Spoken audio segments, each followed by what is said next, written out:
सोने पे ज़कात है कि मोती, ये फतवे हैं। तौहीद पे कोई फतवा दे सकता है? अल्लाह पे कोई फतवा लगाएगा? उसके अदल पे कोई फतवा लगाएगा? नबूवत पे कोई फतवा लगाएगा? 1,24,000 पे किसी की मजाल है फतवा लगाए? इमामत 12 इमाम है किसी की मजाल जो इमामों पे फतवा लगाए? कयामत आके रहेगी, है कोई जो कयामत पे फतवा लगाए? जब कयामत तुम जानते ही नहीं हो तो यही तो कयामत है कि फतवा यहाँ है नहीं। और अली कहाँ आ रहे हैं? इमामत में। जब इमामत में आ रहे हैं तो उसूल दीन में अली हैं। फतवा कैसा कि अली का नाम कहाँ पढ़ा जाए और कहाँ ना।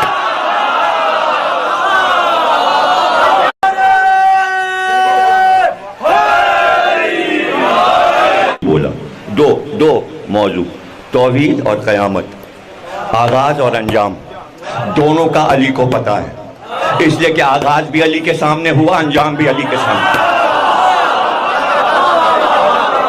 क़यामत पे सब कुछ अली ने बताया कि क़यामत कैसे आएगी और क्या होगा, और तौहीद के बारे में जो बताया वो अली ने बताया।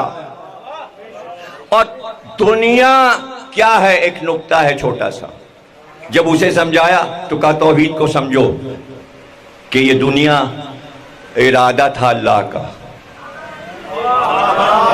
दुनिया बने इरादा था अल्लाह का, मैं ही तो अल्लाह का इरादा हूं। अब उसके बाद क्या फरमाया? ये दुनिया मेरे सामने इस तरह तह की रखी हुई थी जैसे धोबी अपने कपड़ों को धो के तह करके ऐसे रख दे। ये दुनिया रखी थी, उसका इरादा हुआ, मैं हूं इरादा, मैंने इसको खोला और दुनिया बना दी। मैं खालिक हूं दुनिया का, मैं खालिक हूं। अब कहते हैं ये सब है गुलू। गुलू क्या है? गुलू का आपको मालूम है क्या है? गाली, गुलू, ये सारे लफ्ज अरबी में एक लफ्ज से बनते हैं। इसी को कहते हैं तबलीग, ये भी गुलू से बना है। इसी को कहते हैं तबलीग करने वाले को मुबल्लिग, और जो करे तबलीग खड़े होके जो कुछ वो बोल रहा है उसे कहते हैं बल्लिग। ये सब गुलू है। गुलू क्या है ना? तशरी करके समझा देना, बढ़ा चढ़ा के बताना ताकि बात समझ में आ जाए। इसलिए अल्लाह ने पैगंबर से कहा बल्लिग मन मा उन्ज़िला इलैक मिन रब्बी, पहुंचा दो। अब पता चला बल्लिग के माने, गुलू के मानिए पहुंचा दो। किस तक पहुंचा दो? गाली तक पहुंचा दो।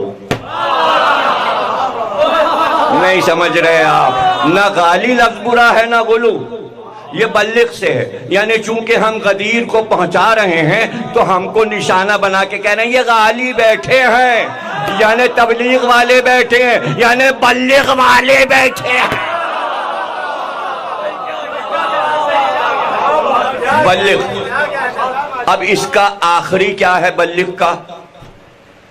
सब कुरान में है, बल्लिग, मुबल्लिग, तबलीग। अब आखिरी लफ्ज क्या बनेगा इससे?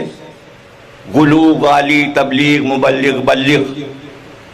यही गैन, यही लाम, यही आयन चल रहा है सारे लफ्जों में। ये अरबी का कायदा है, ये अरबी का कायदा है। नमाज नुज़ूल है, नाजिल हुई, नुज़ूल है। अब तू बता इसकी रूह क्या है? नमाज तो एक अमल है, उठा बैठा पढ़ा। इसकी रूह क्या है? इसका बातिन क्या है? उसने कहा क्या नमाज का बातिन भी है? कहा अगर तुझे बातिन का पता नहीं तो ये अमल ही सारा तेरा बेकार हो गया। उसने कहा मौला आज मुझे बता दीजिए कि नमाज का बातिन क्या है। क्या नमाज का बातिन मैं अली हूं। एक रूह है, एक जिस्म है। जो अमल आप कर रहे हैं नमाज, ये जिस्म है, रूह अली है। रोजा आप रख रहे हैं उसकी रूह अली है। हज आप कर रहे हैं उसकी रूह अली है। एक हज के लिए तो रसूल अल्लाह ने जिंदगी में एक हज किया, वही पहला हज, वही आखिरी हज। इस्लाम आने के बाद वही पहला हज, वही आखिरी हज अली की वजह से हुआ। यानी हज की रूह अली, जकात की रूह अली। आयत आ गई, जो रुकू में ज़कात देते हैं वही विलायत वाली आयत है। सब मरे जा रहे हैं, जले जा रहे हैं, मरे जा रहे हैं, जले जा रहे हैं। उसी दिन अली को वली बना दिया गया कि नमाज की रूह भी, रोजे की रूह भी, ज़कात की रूह भी, हज की रूह भी अली, तो दीन की रूह भी अली। अब मसला आ गया, अरे साहब देखिए बाज लोगों के रुतबे बहुत बुलंद हैं। हाँ बुलंद है, हम भी मानते हैं।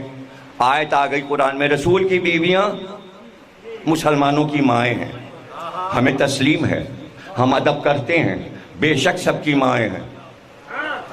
लेकिन एक मजबूरी आ गई। वो मजबूरी ये आ गई कि यह आयत आई क्यों, कि ये माएँ आपको सबको मालूम है। आयत इसलिए आई कि लोगों ने कहा ये रसूल जो है हमारे कबीले की लड़कियों से शादी करता है, जब ये मर जाएगा तो हम इसकी बीवियों से अख्त करेंगे। सब पे हराम कर दिया उम्मत पे कि रसूल के बाद तुम निकाह नहीं कर सकते, ये माएँ हैं। अब समझिए ये आयत क्यों आई कि ये तुम्हारी माएँ हैं। उसके फौरन बाद ऐलान किया रसूल अल्लाह ने कि ये तुम्हारी माएँ हैं, मगर अली उम्मत का बाप है और बाप को हक है कि तुम्हारी माँ को तलाक दे दे।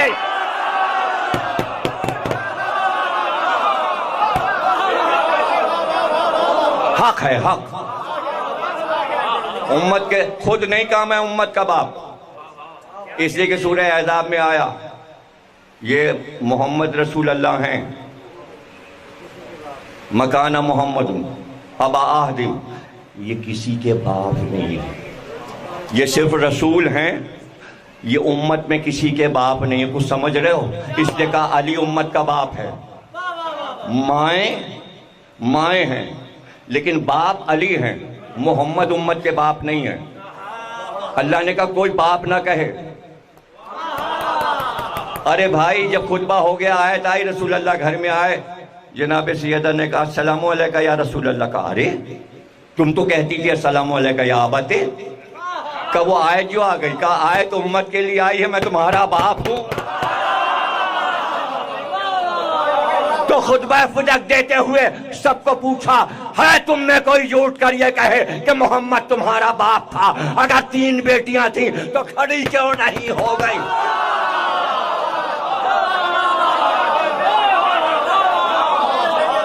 है कोई इस वक्त जो कहे कि मोहम्मद मेरा बाप है? मोहम्मद मेरा बाप था।